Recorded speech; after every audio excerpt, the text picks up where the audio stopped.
कोई भी इकोनॉमी अच्छे से वर्क करे उसके पीछे बहुत सी प्लानिंग की जाती है, बहुत से प्रोग्राम्स बनाए जाते हैं और बहुत सी पॉलिसीज फॉर्मुलेट की जाती है। अब जब यहाँ पे मैंने बोला प्लानिंग, तो यहाँ पे प्लानिंग बच्चों दो तरीके की होती है। एक होती है लॉन्ग पीरियड गोल्स की प्लानिंग और एक होती है शॉर्ट पीरियड गोल्स की प्लानिंग। आज के इस वीडियो के अंदर अपन लॉन्ग पीरियड गोल्स जो हैं उसके ऑब्जेक्टिव्स और उसकी प्लानिंग्स के बारे में डिस्कस करने वाले हैं। So hello everyone, this is me Ayushi and I welcome you to Scoreshala.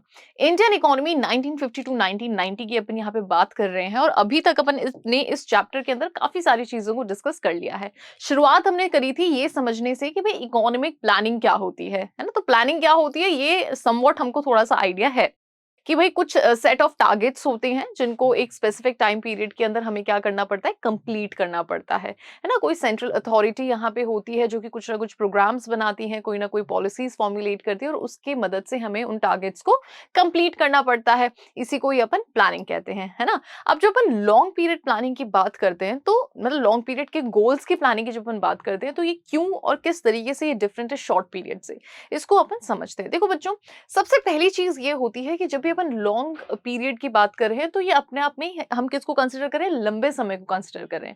Short period के अंदर अपन छोटे छोटे टारगेट्स बनाते हैं। एक थोड़ा सा ब्रीफ दे रही हूँ आपको मैं, है ना। शॉर्ट पीरियड के अपन अंदर छोटे छोटे टारगेट्स बनाते हैं, वही लॉन्ग पीरियड के अंदर अपन के जो टारगेट्स होते हैं वो बड़े होते हैं। बड़े एज इन ऐसे टारगेट्स जिनको फुलफिल करने में थोड़ा सा समय ज्यादा लगता है।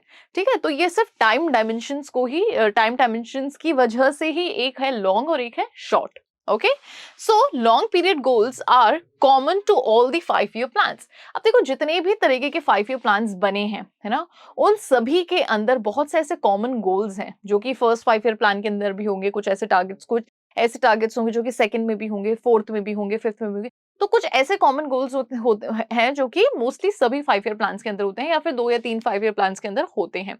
And therefore generally studied as a common goals of 5 year plans और objectives of the planning. Short period goals are plan specific and are generally studied as objective of planning. देखो वहीं पे जो अपन शॉर्ट पीरियड गोल्स की बात करते हैं तो यहाँ पे क्या होता है कि भाई हमारा एक स्पेसिफिक प्लान होता है, छोटा सा प्लान होता है और उसी टाइम पीरियड के अंदर हमें उसे कंप्लीट करना होता है। अब जैसे हम एक एग्जांपल है पॉवर्टी। तो पॉवर्टी एक ऐसा एविल है हमारी सोसाइटी का जो कि एकदम से खत्म नहीं हो सकता। बहुत साल लग सकते हैं, बहुत समय लग सकते हैं। तो 5 ईयर प्लान मतलब 5 सालों में तो गरीबी कम हो नहीं सकती। कम हो सक मतलब गरीबी खत्म नहीं हो सकती, कम हो सकती है नो डाउट, लेकिन खत्म पूरी तरीके से नहीं हो सकती। अगर उसको और कम कम कम कम करना है तो आपको हर 5 ईयर प्लान में थोड़ा बहुत पॉवर्टी रिगार्डिंग जो एलिवेशन प्रोग्राम्स होते हैं वो बनाने होंगे, है ना, और इम्प्लीमेंट करने होंगे। अब पॉवर्टी तो मैंने सिर्फ यहाँ पे एक एग्जाम्पल दे दी, ना जाने ऐसे कितनी हमारी सोसाइटी के एविल्स हैं जिनको एक बार में नहीं मारा जा सकता है ना। तो इस तरीके के जो प्लान्स होते हैं, इस तरीके के हमारे जो गोल्स होते हैं वो जनरली लॉन्ग पीरियड के अंदर आते हैं। ओके, चलिए अब यहाँ पे लॉन्ग पीरियड गोल्स या फिर ऑब्जेक्टिव्स कौन कौन से हैं, मतलब किन किन चीजों पे हम मोस्टली फोकस करते हैं। तो सबसे पहले आता है जीडीपी ग्रोथ। अब देखो हमारी इकोनॉमी जो है ना, हमारी इकोनॉमी का आप अगर डिस्क्रिप्शन देखना चाहो कि भाई इकोनॉमी ये किस तरीके की है, तो सबसे पहली चीज हम क्या देखते हैं कि भाई यहाँ का जीडीपी कितना है। अगर जीडीपी ग्रो करता हुआ है, अगर एक तो होता है कि कांस्टेंट और एक होता है ग्रो करता हुआ, तो अगर ग्रो करता हुआ है तो हम ये कह देते हैं कि भाई ये जो कंट्री है, जो भी कंट्री, जिस भी कंट्री की अपन बात करें, तो हम कहते हैं कि ये क्या हो रहा है, ये डेवलप हो रहा है। Correct. So increase in GDP, gross domestic product, implies increase in the level of output in an economy। अगर इकोनॉमी के अंदर जीडीपी बढ़ रहा है तो वो क्या शो कर रहा है कि जो लेवल ऑफ आउटपुट है कहीं ना कहीं वो भी बढ़ता जा रहा है। It implies an increase in the flow of goods and services in the economy. और जितना ज्यादा आउटपुट होगा उतना ज्यादा इकोनॉमी के अंदर जो फ्लो है गुड्स एंड सर्विसेज का वो भी बढ़ेगा, है ना। तो अब जब फ्लो बढ़ेगा तो जितने ऐसे लोग हैं जिनको नहीं मिलता था अब उनको भी यहाँ पे गुड्स एंड सर्विसेज मिलने लगेंगी। All right. When the increase in the flow of goods and services is consistent over a long period of time, it is called economic growth। अब ये जो जीडीपी की ग्रोथ है, अगर ये कंसिस्टेंट है, बढ़ती ही जा रही है, बढ़ती ही जा रही है, मतलब एक ग्राफ के थ्रू मैं आपको बता रही हूँ, तो इसको अपन इकोनॉमिक ग्रोथ के नाम से जानते हैं। All right, thus GDP growth leads to economic growth. तो लास्ट में हम यही बोलते हैं कि जैसे जैसे जीडीपी बढ़ता है, मतलब और बढ़ता ही चला जाता है, अगर कंसिस्टेंट है ग्रोथ, तो उसको अपन इकोनॉमिक ग्रोथ के नाम से जानते हैं। ठीक है। Increase in GDP depends upon two factors. अब देखो जीडीपी के बढ़ना है ना, ये दो फैक्टर्स पे डिपेंड करता है। एक होता है हमारी इकोनॉमी रिसोर्सेस, है ना। अब जैसे जैसे हमारे रिसोर्सेस कम होते जा रहे हैं, हमारा प्रोडक्शन जो है उस पर फर्क पड़ता जा रहा है, प्रोडक्शन भी हमारा कम होता जा रहा है ना। तो पहली चीज तो यही होती है कि या तो आप अपने रिसोर्सेस को बढ़ा लो या उसको एफिशिएंटली यूज कर लो। तो उससे क्या होगा कि उससे आप ज्यादा से ज्यादा आउटपुट कर पाओगे। पहली चीज तो यही हो जाती है आपका इंक्रीज इन रिसोर्सेस। दूसरी हो जाती है आपकी प्रोडक्टिविटी। तो अगर आप अपनी प्रोडक्टिविटी को बढ़ा रहे हो, है ना, अगर आप अपनी प्रोडक्टिविटी को बढ़ा रहे हो, अपने प्रोडक्शन को बढ़ा रहे हो, तो अपने आप आपकी इकोनॉमी का जो जीडीपी है वो बढ़ेगा। So increase in GDP depends upon two factors. सबसे पहला तो इंक्रीज इन रिसोर्सेज है बेस्ड ऑन कंट्री, ठीक है। या तो अपने आप रिसोर्सेज को बढ़ा दो या फिर क्या कर सकते हैं, अपनी प्रोडक्टिविटी को बढ़ा दो। और प्रोडक्टिविटी और प्रोडक्शन में डिफरेंस होता है। प्रोडक्टिविटी हम क्या लेते हैं, प्रोडक्टिविटी के अंदर हम 1 हेक्टर या फिर पर यूनिट ऑफ इनपुट के अकॉर्डिंग हम चलते हैं। और प्रोडक्शन यानी कि जो टोटल आउटपुट होता है हमारा, जो टोटल प्रोडक्शन होता है उसको अपन कंसिडर करते हैं। तो या तो अपना जो मतलब हर जो पर इनपुट जो आउटपुट है, या तो वो बढ़ा दें हम, कि पहले एक बंदा 4 चीजें प्रोड्यूस कर रहा था, अब वही एक बंदे के अंदर हमने इतनी ट्रेनिंग दे दी कि वो उसी टाइम पीरियड के अंदर वो 8 चीजें प्रोड्यूस कर रहा है। तो यहाँ पे हुआ क्या, प्रोडक्टिविटी बढ़ी। तो या तो हम ये कर सकते हैं कि हमारे रिसोर्सेज को बढ़ा दें, या फिर हम ये कर सकते हैं कि हमारी प्रोडक्टिविटी को बढ़ा दें हम थ्रू इनोवेटिव टेक्नोलॉजी, ठीक है। अब प्रोडक्टिविटी ऐसा नहीं है कि आप किसी को एक्सप्लॉइट करके ज्यादा घंटे काम करवा लोगे, नहीं। आप अपनी टेक्नोलॉजी को इनोवेटिव टेक्नोलॉजी आप एक्सेप्ट कर लो, तो फिर आपका जो पर इनपुट आउटपुट है वो भी आपका इंक्रीज हो जाएगा। ओके, सो मतलब output per unit of input जो है आपका वो भी इंक्रीज हो जाएगा। Next is planning in India is to ensure that natural resources are fully explored and production technology is continuously improve. अब ये जो प्लानिंग की जाती है भाई, जीडीपी बढ़ाने के लिए प्लानिंग की जाती है। हम क्या बात कर रहे हैं, हम यहाँ पे ऑब्जेक्टिव्स की बात कर रहे हैं, लॉन्ग पीरियड गोल्स की बात कर रहे हैं, है ना। अब ये सब किससे जुड़ा हुआ है, प्लानिंग से जुड़ा हुआ है। अब प्लानिंग हम कर रहे हैं, क्यों कर रहे हैं, क्योंकि हमें जीडीपी को इंक्रीज करना है। हमको क्या बढ़ाना है, हमारी इकोनॉमी का जीडीपी बढ़ाना है। तो वो चीज यहाँ पे यही है कि भाई प्लानिंग के दौरान यही चीज यहाँ पे डिस्कस की जाती है कि जो भी हमारे पास में रिसोर्सेस, या तो उनको बढ़ा दो या फिर उनको ऐसे तरीके से यूज करो कि मतलब हम उसका ओवर एक्सट्रैक्शन ना कर पाए, है ना। ऐसा नहीं हो कि बस सिर्फ हम यूज कर लें फ्यूचर के लिए उसे छोड़े ही ना, ऐसा बिल्कुल भी नहीं। और दूसरी चीज ये है कि पर इनपुट जो हमारा आउटपुट है, या तो वो चीज इंक्रीज हो जाए, तो फिर हो सकता है कि हमारा जीडीपी भी बढ़ जाएगा। सो यही पॉइंट इस मतलब यही सारी बातें इस पॉइंट के अंदर बताई गई है। Planning in India is to ensure that natural resources are fully explored and production technology is continuously improve so that GDP growth achieves a momentum. जिससे होना क्या चाहिए कि भाई जो हमारी जीडीपी ग्रोथ है वो बढ़ती ही चली जाए। अगर हम इन दोनों चीजों पे अगर हम ध्यान देते हैं तो हमारा जो जीडीपी ग्रोथ है वो बढ़ती चली जाएगी। ओके, चलिए नेक्स्ट जो अपना यहाँ पे जिस पे अपन फोकस करने वाले हैं, जो अपना ऑब्जेक्टिव है next, it is full employment. अब देखो ये कुछ ऐसी बातें हैं बच्चों, जैसे जीडीपी है तो जीडीपी ग्रोथ आप एक स्पेसिफिक या फिर एक शॉर्ट टर्म के अंदर आप इसको नहीं बढ़ा सकते हो। ये ऐसी चीज है जो कि हर थोड़े थोड़े टाइम में बढ़ती रहनी चाहिए। तो ये किसका पार्ट होता है, ये इसीलिए ये लॉन्ग जो हमारे गोल्स होते हैं उसका पार्ट होता है। अब फुल एम्प्लॉयमेंट ये ऐसी कोई चीज नहीं है कि जो आप शॉर्ट पीरियड के अंदर आप जिसको इम्प्लीमेंट कर दो, नहीं। फुल एम्प्लॉयमेंट किससे जुड़ा हुआ है, हमारी पॉपुलेशन से जुड़ा है कि भाई जैसे जैसे पॉपुलेशन बढ़ती जाएगी जो एम्प्लॉयमेंट रेट है वो कम होती जाएगी। अब पॉपुलेशन तो आपको पता है कि कोई एकदम फिक्स तो है नहीं, चेंजेस होते जा रहे हैं, है ना। तो जो हमारे एम्प्लॉयमेंट और अनएम्प्लॉयमेंट की जो रेट्स हैं वो भी बदलती जा रही हैं। Now full employment refers to a situation. अब पहले तो हमें ये समझने की जरूरत है कि फुल एम्प्लॉयमेंट होता क्या है। सो ये एक ऐसी सिचुएशन होती है जहां पे जो लोग हैं वो काम करना चाहते हैं, they are able to work and they are willing to work, जो भी मार्केट वेज रेट उनको दी जाए। लेकिन द प्रॉब्लम इज कि they are not getting the work, उनको काम नहीं मिल रहा है। This is the main problem. दूसरे वर्ड्स में अगर अपन कहें, so those who are able to work and are willing to work must get work. This is a social objective of planning. So full employment के अंदर हमारा target क्या होना चाहिए कि जो लोग काम करना चाहते हैं उनको प्रॉपर काम मिल जाए, है ना। तो ये हमारा ऑब्जेक्टिव ये होना चाहिए, सोशल ऑब्जेक्टिव ऑफ प्लानिंग ये होना चाहिए if we are talking about the full employment. ठीक है, तो यहाँ पे हमने क्या समझा, एक बार तो फुल एम्प्लॉयमेंट क्या होता है ये हमने समझा दिया, और फिर हमने ये बता दिया कि भाई जो जो लोग भी काम करना चाहते हैं उनको काम प्रॉपर मिले, ये हमारी प्लानिंग का पार्ट होना चाहिए। The objective of full employment focuses on inclusive growth. अब हमारा जो ये ऑब्जेक्टिव है फुल एम्प्लॉयमेंट, ये किससे जुड़ा हुआ होता है बच्चों? ये जुड़ा हुआ होता है इंक्लूसिव ग्रोथ से। अब इंक्लूसिव ग्रोथ का मतलब क्या होता है? इंक्लूसिव ग्रोथ के अंदर दो चीजें इंक्लूड होती हैं। सबसे पहला आता है कि भाई ज्यादा से ज्यादा लोग जो हैं वो ग्रोथ के प्रोसेस में पार्टिसिपेट करें। और वो किस तरीके से करेंगे? ग्रोथ के प्रोसेस में वो पार्टिसिपेट सिर्फ एक ही तरीके से कर सकते हैं, अपने आप को उसके अंदर एम्प्लॉय करके, मतलब अपने आप को उस ग्रोथ प्रोसेस के अंदर अपने आप को पार्टिसिपेट करके। और पार्टिसिपेट वो किस तरीके से होंगे? वो जितना काम करेंगे, जितना उनको एम्प्लॉयमेंट मिलेगा, उतना वो उस ग्रोथ प्रोसेस का हिस्सा बनेंगे, है ना।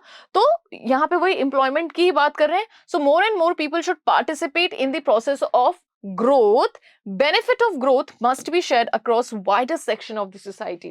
और जो ये ग्रोथ का बेनिफिट है, ये ऐसा नहीं है कि सिर्फ रिच लोग ही इसका अनुभव, मतलब इसको अवेल कर रहे हैं और जो गरीब लोग हैं वो उसको अवेल नहीं कर रहे। नहीं, जो इसका बेनिफिट है वो हमारी सोसाइटी के अंदर जितने भी लोग हैं उन सबको मिलना चाहिए।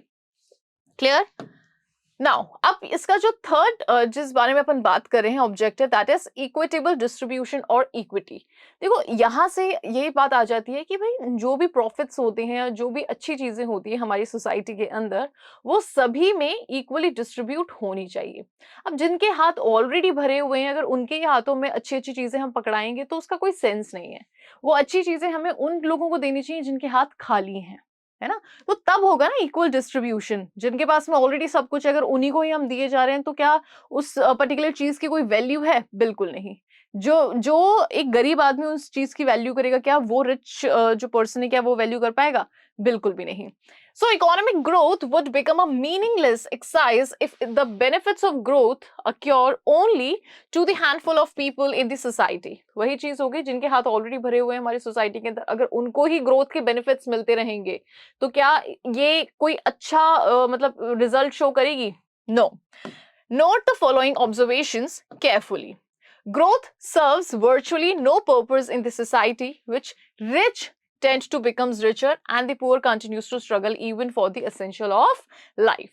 मतलब ऐसी ग्रोथ किसी काम की नहीं है जिसके अंदर जो अमीर व्यक्ति है वो और अमीर होता जा रहा है और जो गरीब है वो अपने रोजमर्रा के जीवन से भी जूझ रहा है। ऐसी ग्रोथ किसी भी काम की नहीं है। Benefits of growth must spread across all the sections of the society. जो बेनिफिट्स हैं ग्रोथ के वो हमारे जितने भी सेक्शन है हमारी सोसाइटी के, उन सभी में इक्वली डिस्ट्रीब्यूट होने चाहिए। No matter poor section, no matter richer section, no matter middle section, जितना भी जो पॉजिटिव या प्रॉफिट है वो सब में इक्वली डिस्ट्रीब्यूट होना चाहिए। So that the distribution of income becomes equitable. अब यहाँ पे जो डिस्ट्रीब्यूशन है वो किस तरीके का होना चाहिए? इक्वली डिस्ट्रीब्यूट होना चाहिए। Equitable distribution of income implies social equality. जब इक्वल डिस्ट्रीब्यूशन होगा इनकम का तो वो चीज क्या शो करेगी? सोशल इक्वालिटी को शो करेगी। And this is one of the principal objectives of goals of planning in India. और इक्वालिटी एक ऐसा ऑब्जेक्टिव है जो, या ऑब्जेक्टिव कह लो या गोल कह लो प्लानिंग का, जो कि हर एक प्लान के अंदर जिसको हम फोकस करते हैं। तो अभी तक अपन ने तीन चीजों के बारे में बात कर ली है। सबसे पहले अपन ने बात करी किसके बारे में? यहाँ देखते हैं जीडीपी के बारे में सबसे पहले अपन ने बात करी थी। उसके बाद में अपन ने फुल एम्प्लॉयमेंट के बारे में बात करी थी और फिर अपन ने बात करी है इक्वल डिस्ट्रीब्यूशन की, या फिर इक्विटेबल डिस्ट्रीब्यूशन, इक्विटी जो भी है, इसके बारे में फिर अपन ने बात की है। ऑलराइट, अब अपन यहाँ पे जो फोर्थ ऑब्जेक्टिव हमारा हो सकता है लॉन्ग पीरियड गोल का, दैट इज मॉडर्नाइजेशन। अब देखो मॉडर्नाइजेशन, अर्बनाइजेशन, ये कुछ ऐसी चीजें हैं जो कि आप एकदम शॉर्ट पीरियड में एकदम से नहीं ला सकते कि बस आपने चुटकी बजाई और हो गया। बिल्कुल नहीं। मॉडर्नाइजेशन एक ऐसी चीज है जो कि कम समय में तो कभी नहीं आ सकती, बहुत लंबा समय लगता है। हम जब मतलब एंशियंट टाइम से लेकर के अब तक इतना लंबा चौड़ा समय लग गया हमें मॉडर्न होने में, जिसमें अभी तक तो हम पूरी तरीके से हुए भी नहीं हैं। तो मॉडर्नाइजेशन मतलब काफी हद तक हुए हैं, लेकिन अभी भी बहुत सी ऐसी जगह हैं जो कि बहुत ही बैकवर्ड हैं। तो मॉडर्नाइजेशन जो है ये भी बहुत समय लेता है। ठीक है। सो मॉडर्नाइजेशन मतलब क्या है? ऐसा नहीं है कि मतलब ऐसे वेस्टर्न कल्चर को एक्सेप्ट कर लिया, बिल्कुल ऐसे हम उसी तरीके के हमारा रहना करना है ना, पहनावा ओढ़ाव उस तरीके का हो गया, खाना पीना उस तरीके का हो गया। वो मॉडर्नाइजेशन की हम यहाँ पे बात नहीं कर रहे हैं। हम यहाँ पे बात कर रहे हैं अपडेशन की and adoption of modern technology की। हम हर चीज में अगर अपडेटेड हैं और अगर हमने मॉडर्न टेक्नोलॉजी को एक्सेप्ट कर लिया है, then that is what you call modernization. उसको आप मॉडर्नाइजेशन से यहाँ पे बता सकते हो। So it refers to updation and adoption of modern technology in the process of growth. So growth process में हम जितनी ज्यादा मॉडर्न टेक्नोलॉजी को एक्सेप्ट करेंगे, जितनी ज्यादा हमारी जो यहाँ पे टेक्नोलॉजी उसे अपडेट करेंगे, उतना ज्यादा हम ग्रोथ की तरफ बढ़ेंगे, right? As noted earlier, output can be increased either by increasing the pool of resources। तो जैसा अभी तक अपन ने डिस्कस किया था कि आउटपुट या तो आप अपने रिसोर्सेज को बढ़ा करके बढ़ा सकते हो, या फिर इनोवेटिव टेक्नोलॉजी को यूज करके आप क्या कर सकते हो, अपने आउटपुट को बढ़ा सकते हो। Modern age is the age of science and innovation. जो मॉडर्न एज है वो किससे जुड़ी हुई है? साइंस से जुड़ी हुई है, इनोवेशन से जुड़ी हुई है, टेक्नोलॉजी से जुड़ी हुई है। Green revolution in Indian agriculture is a well-known example of how technology can bring revolutionary change in an output। जो ग्रीन रेवोल्यूशन है वो क्या था? उसके अंदर फार्मर्स ने क्या किया था, प्राइमरी सेक्टर्स ने क्या किया था कि भाई जो भी मॉडर्न टेक्नोलॉजी है उसको एक्सेप्ट किया था। HYV सीड्स एक्सेप्ट करे थे, insecticide, pesticides, chemical fertilizers, irrigation के जो अपडेटेड जो भी तरीके थे वो सारे के सारे अडॉप्ट करे थे, जिससे कि प्रोडक्शन बहुत ही भारी मात्रा में बेहतर हुआ था। और इसी वजह से उस दौर को हम हरित क्रांति या फिर ग्रीन रेवोल्यूशन के नाम से जानते हैं। तो एक्सेप्ट क्या किया था? टेक्नोलॉजी एक्सेप्ट की थी। तो इससे बड़ा एग्जाम्पल तो हो ही नहीं सकता, है ना? So green revolution is in Indian agriculture is a well known example of how technology can bring about a revolutionary change in the output. All right? अभी रिसेंटली क्या देखने को मिल रहा है? आईटी रेवोल्यूशन देखने को मिल रहा है। आईटी सेक्टर के अंदर आपको इस तरीके का रेवोल्यूशन देखने को मिल रहा है। Has redefined the concept of domestic production through BPO, है ना? बीपीओ क्या होता है? Business process outsourcing. तो अब आईटी सेक्टर के अंदर आपको रेवोल्यूशन देखने को मिल रहा है। However modernization in the context of goal of plans in India has a social angle as well. अब ये जो मॉडर्नाइजेशन है इसका एक सोशल एंगल भी है। Here it refers to the modernization of social outlook, जिसको अपन मॉडर्नाइजेशन ऑफ सोशल आउटलुक के नाम से जानते हैं, ठीक है? तो ये कुछ ऐसी बातें हैं, ये कुछ ऐसे ऑब्जेक्टिव्स हैं जो कि अक्सर लॉन्ग पीरियड जो गोल्स होते हैं, ऑब्जेक्टिव्स होते हैं, उनके अंदर अपन देखते हैं। सबसे पहले अपन ने बात करी थी इसके अंदर जीडीपी की, फिर अपन ने बात करी थी बच्चों इसके अंदर फुल एम्प्लॉयमेंट की, ठीक है? फिर अपन ने बात करी थी इक्विटी की, इक्वल डिस्ट्रीब्यूशन की, और फिर अपन ने बात करी यहाँ पे मॉडर्नाइजेशन की। तो ये सारी बातें आपको लंबे समय तक ध्यान रखनी है, कॉन्सेप्ट्स को अच्छे से समझना है, ठीक है? ये इतना जो कुछ भी लिखा है ऐसे नहीं कि आप इसको रटने में लगे हुए हो, रटना नहीं है, समझना है। मैं हमेशा आपको यही चीज कहती हूँ, क्योंकि जो समझी हुई बातें होती है ना वो आपको लंबे समय तक याद रहती है, रटी हुई बातें कभी भी आपको लंबे समय तक याद नहीं रहेंगी। ऑलराइट? सो अपने ये जो गोल्स हैं, ऑब्जेक्टिव्स हैं लॉन्ग पीरियड के, ये यहीं पे खत्म होते हैं। आई होप कि जिन भी चीजों के बारे में अपन यहाँ पे बात करी है वो सारी आपको अच्छे से समझ में आ गई होगी। कहीं पे अगर कोई भी डाउट है so do let me know in the comment section. आपको ये वीडियो कैसा लगा ये भी मुझे जरूर बताना कमेंट सेक्शन में। अगर अच्छा लगा है सुनो तो आपको पता है आपको करना क्या है, आपको इस वीडियो को लाइक करना है, चैनल को सब्सक्राइब करना है, अपने फ्रेंड्स के साथ में इस वीडियो को शेयर करना है, और बेल आइकन को प्रेस करना बिल्कुल भी नहीं भूलना है। Thank you so much.